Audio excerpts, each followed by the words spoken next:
Shalom, selamat pagi Sobat STTI. Bersyukur buat kebaikan Tuhan, bahwasanya Tuhan masih memberikan kita nafas dan kehidupan pada hari ini.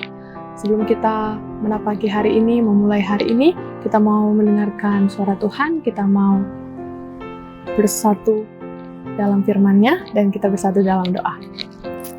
Terima kasih Tuhan buat segala kebaikan-Mu, buat segala kasih setia-Mu yang melimpah dalam kehidupan kami sepanjang kami terlelap hingga saat pagi hari ini Engkau masih mengizinkan kami untuk hidup, bernafas, dan menjalani hari kami, semua karena kebaikan-Mu, bukan karena kami Tuhan. Dan kami siap mendengarkan kebenaran dari firman-Mu, berbicaralah Engkau melalui hamba-Mu dalam nama Kristus Yesus Juru Selamat kami yang hidup. Amin. Di tengah kefanaan dunia ini, di tengah keberdosaan dunia ini, di tengah dunia yang serba penuh dengan kejahatan ini, kita kerap akan mengalami penderitaan, kejahatan, atau mungkin ketidakadilan dalam hidup kita.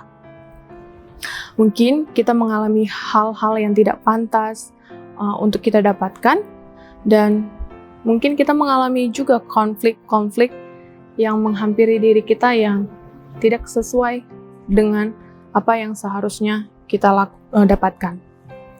Banyak orang ketika di dalam konflik atau di dalam penderitaan atau di dalam kejahatan yang menghampiri kehidupan mereka, mereka akan cenderung ingin membalas sama seperti yang orang lain lakukan terhadap mereka. Dan bahkan kalau bisa membalasnya melebihi apa yang mereka lakukan terhadap kita.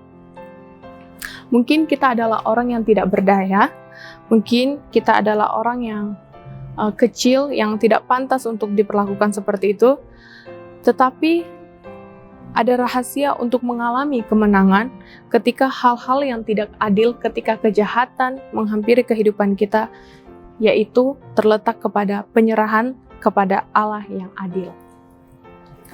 Petrus menyadari kehidupan dunia yang bengkok ini, Petrus menyadari kehidupan dunia yang penuh dengan kejahatan ini, dan Petrus menyadari keadaan dunia yang penuh dengan ketidakadilan ini.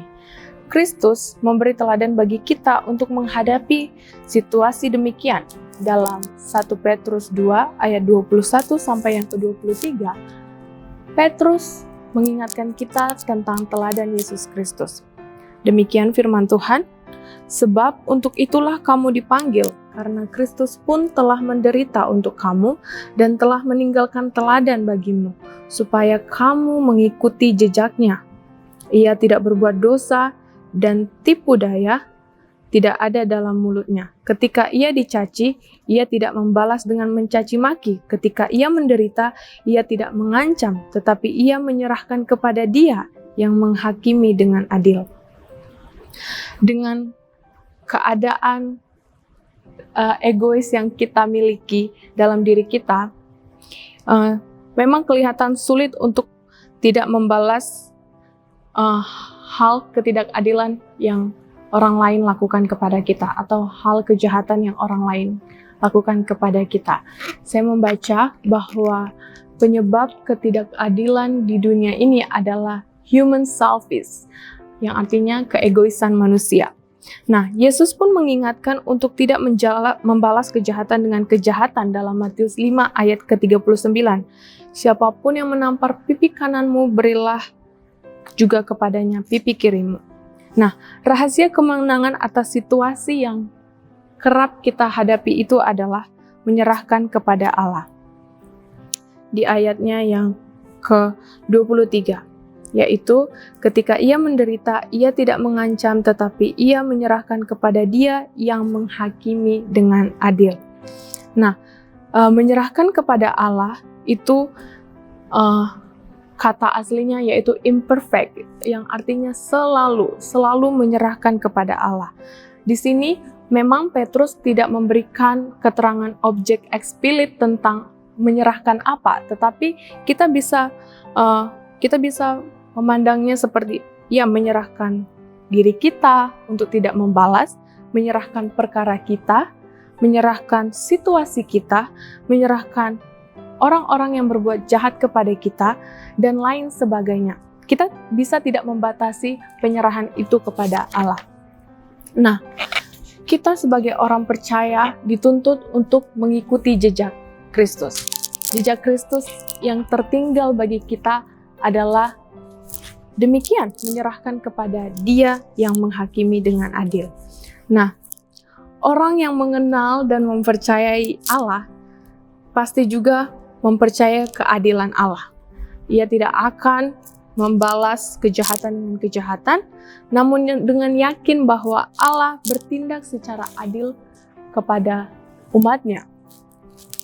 Kristus sudah lebih dahulu menanggung penderitaan, kejahatan, ketidakadilan dunia di kayu salib, maka kita sebagai orang percaya didorong untuk memandang kepada Allah yang menetapkan dan mengontrol segala sesuatu dan mengambil kendali atas apa yang terjadi di dunia ini.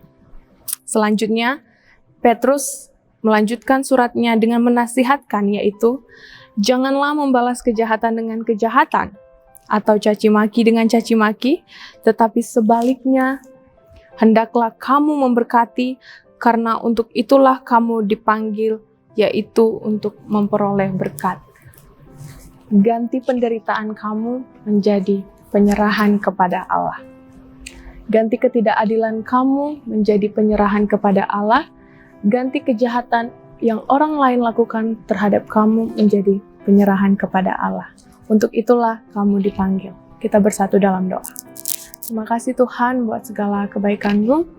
Biarlah hidup kami boleh mengikuti jejak-Mu, boleh mengikuti teladan-Mu, dan kami boleh dengan berserah dengan yakin menghadapi kejahatan dunia, menghadapi ketidakadilan dunia dengan menyerahkan kepada Engkau yang adil dalam dunia ini dan di surga. Terima kasih Tuhan, kami siap menghadapi hari ini dengan pertolongan yang daripada Engkau.